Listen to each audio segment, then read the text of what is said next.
System breach. Firewall 1. We got a problem. Cyberattacks. They're often the stuff of fiction, but in Rhode Island, they've recently been a difficult reality. Cyberattacks are becoming more and more common across government and the private sector. In September, Providence Public Schools announced that they had been hacked by a cybercrime group called Medusa. The group threatened to release private student and employee information online unless the school district paid $1 million ransom. They didn't pay, and the information was leaked. How common are attacks on schools? Unfortunately, very common.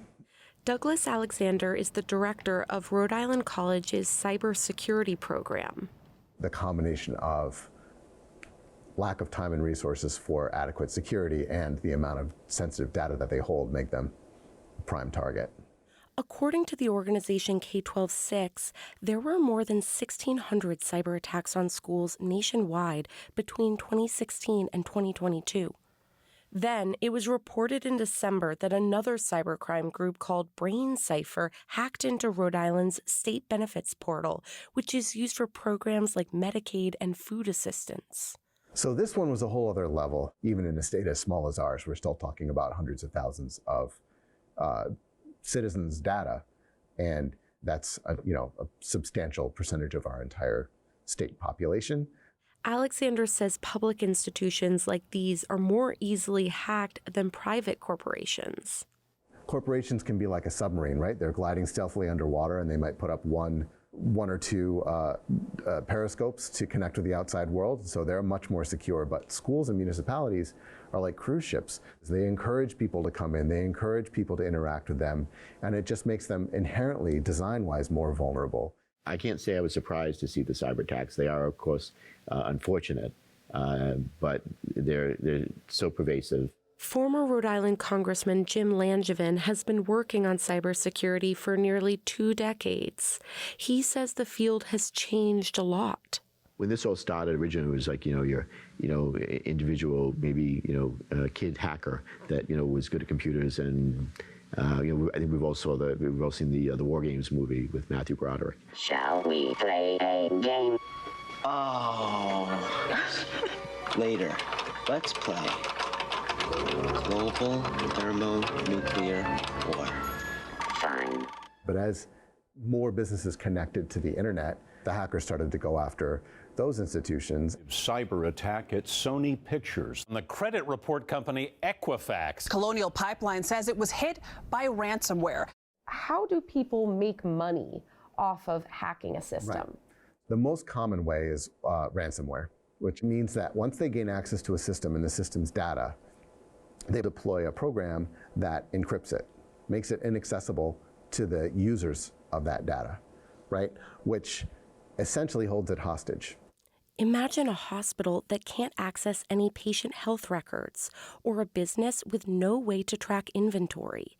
It can bring an organization to a standstill, and a choice between rebuilding everything from scratch or paying up. Many businesses do pay ransoms, but don't publicize it for fear of attracting more attacks. According to Interpol, ransomware attacks increased by 70% in 2023. I believe is because of the rise of the use of cryptocurrency. Bad guys can get paid in cryptocurrency, and then it's virtually untraceable. Besides ransoming a system, hackers can also steal personal data and sell it. By some estimates, a stolen credit card number on the dark web is worth about $5. A stolen medical record worth $75 to $100 or more. It's a process that Douglas Alexander says has become even easier because of a trend called credential stuffing. What people don't understand is that there are about 30 billion passwords already publicly available from all the breaches that have sort of happened in the past, that you can just pull out and say, here's someone's account that got stolen from LinkedIn. I'm going to try it on Gmail. I'm going to try it on the bank. I'm going to try it on, and they can do this at scale with hundreds of millions of accounts at a time and just see what hits. But it's not just social security numbers and medical information that's at risk. While in Congress, Langevin grew concerned about how hackers could attack infrastructure, like water treatment facilities, banking systems, or even electrical grids. I was chairing a subcommittee on the Homeland Security Committee that had jurisdiction over cybersecurity. And I can remember my staff director coming into me one day and saying, "Boss, you've got to get a classified briefing on a vulnerability to our critical infrastructure, particularly our electric grid." And they begin to brief about how they found a vulnerability to our electric grid through what's called a SCADA attack. Engineers use supervisory control and data acquisition, or SCADA systems, to control industrial equipment remotely.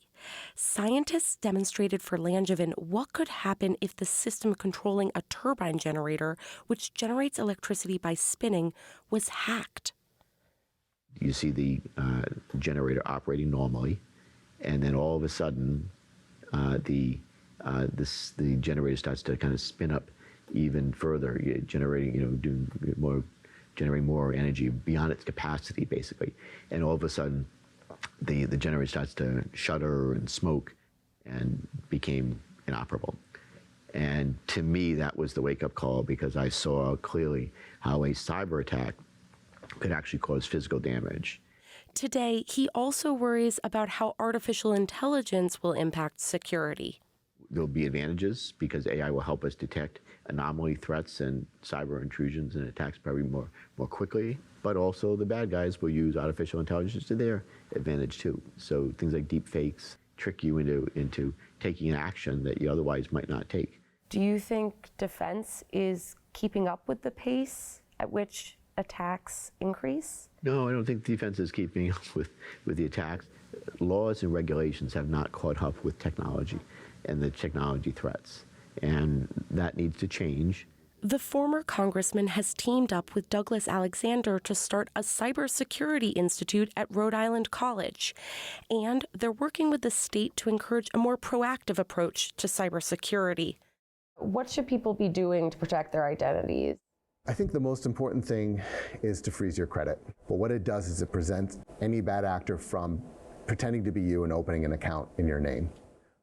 He also recommends keeping your logins private, using multi-factor authentication, varying your passwords, and being aware of common scams. This isn't something that is the provenance of just computer geeks. It's now for everybody to think about and learn about.